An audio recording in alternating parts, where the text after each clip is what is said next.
Another fine day of Call of Duty here in the Major 3 qualifiers. We've got some great games that showed us how good they actually are. Really excited to get into it. We're going to be doing our 3-minute rundown as well as my picks for tomorrow, giving my overall picks and how good I've been doing throughout this split. Let's go right into it with the 3-minute rundown. Surprising match here from the London Royal Ravens. Nasty came through, but Awakening's slay potential was on point and Beans was clutch. Really the points to pull from here is Ravens are what we think they are. They just had a nice match, so that can occur every once in a while Boston were playing at a little bit high level, but not quite to their potential. This game was great for the Ravens to kind of show, like, okay, we can compete a little bit, but not quite. While the Boston, having Beans be able to perform like that, having your challengers player who just came into the league perform on this stage is great to see. Next up, the Mutineers versus the Atlanta Faze. We got the Atlanta Faze came in hot. So I actually came into this match thinking it was going to be a 3-1-3-2 because of the Mutineers' ability to have a new team with the ability of who are we, who you don't have VOD on us to pull from. And I thought Brack would go off as he came back into the lineup. Fellow and Capsule were doing really good in challengers, but as you can see from the stats here, not quite up to their potential, while Faze were all positive, all going hot. Slasher was a demon out there. A 3-0 control, a 6-1. After this hard point, it was just gone. But yeah, Fellow was making some good plays here on this hard point, and really not even a game. I mean, for the Mutineers, it's just, who are we? What can we learn going forward? And Faze is, can we keep this level of consistency? That's all it is for this match. Florida need to learn who they are before they go forward. Next up, we got the Optic Texas versus LA Gorillas, a highly anticipated game by many people, as obviously Optic has a huge fan base, and seeing how Ghosty was going to play really came through. Ghosty started off hot here on the hard point, 250-107. He was playing slow, he was playing methodical, getting nice kills, and they really just blew LAG out of the water. This could have been a lot worse of a score here for this game. Exceed, push, pull through, but Joe deceives with a .35. That is not going to cut it. That might be one of the worst KDs I've seen throughout a full hard point. That's as bad as you're going to see on a hard point. It really came down the wire on that. This last hard point, I thought Texas need to win this because I thought the S&D was going to be really close, but then Texas really just pulled through with Hook. That is the point I want to mention here. Hook, if Hook can, we've seen some reports that Hook can play good on this squad, that he's been grinding, and if he continues to play like this, Optic is definitely in the conversation to win a championship this year.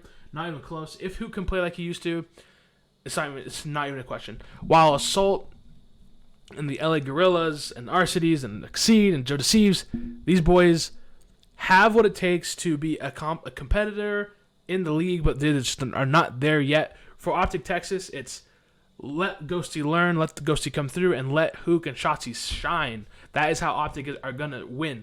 And then LAG, these boys need to find a level of consistency, work together, and just get better. That's all it is. They just need to keep improving, as they are just not quite there yet. A shocker of a map. This is one of the only games I did not guess correctly, as I thought Minnesota was going to win a 3-1 fashion after coming off that terrible loss last week.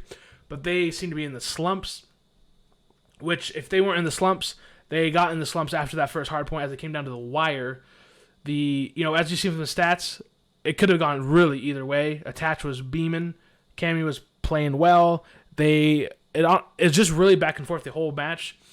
I felt like Minnesota had a little bit of the edge going through. Surge would kind of pull it back, and then Surge pulled away at the end. The S&D, though, was the main storyline here with Sib and Mac. Mac was making some great plays today. That is my topic for the Surge, is when Mac melts, Seattle surges, baby. And that's all I got to say. I mean, Pred will do his thing, Sib will do his thing, Axie will do his thing. And if Mac, these three are what they're going to be. You're going to see Axie in the red, right below 1, which we can live with. But if Mac can melt, can get his slays up, which a lot of people don't think slays are what matters, but I think it's one of the most important things. If Mac slays, they slay. And then Minnesota Rocker, They got in the slumps after the hard point. It wasn't even a match. Like even this control was not what they wanted. Pred was getting up in bottom art and just being a demon on the map. There's your 5 minute. I think that was perfect 5 minutes right there. Boom.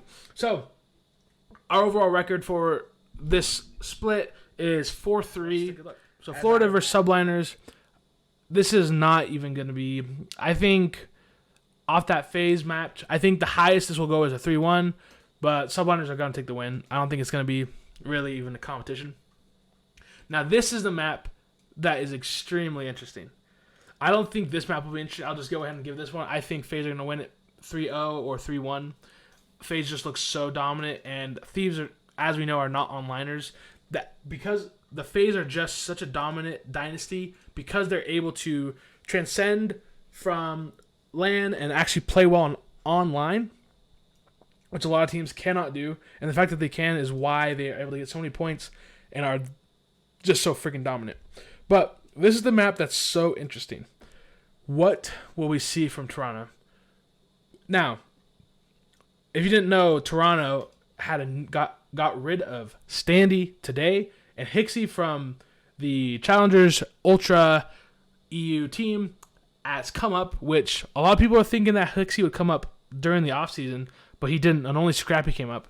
So I was actually going to pick Vegas in this map, but because of the Hixie move, it's going to give Scrappy fire as Scrapping him played in Challengers. I think that is what gives them the edge here, and I think it's going to be a 3-2. I think it's going to be go down the wire or a very close 3-1, like something that you're going to be like at the end. Vegas is right there with them. Vegas is kind of on a hot streak, and I think Ultra is a little bit in the dumps. So that's my maps. All three on the right, Subliners, Ultra, Faze. Let's see if I can get that up to 7-3 and have a little bit more pride and dignity in myself. Thanks for watching. Bless you. Have a good day.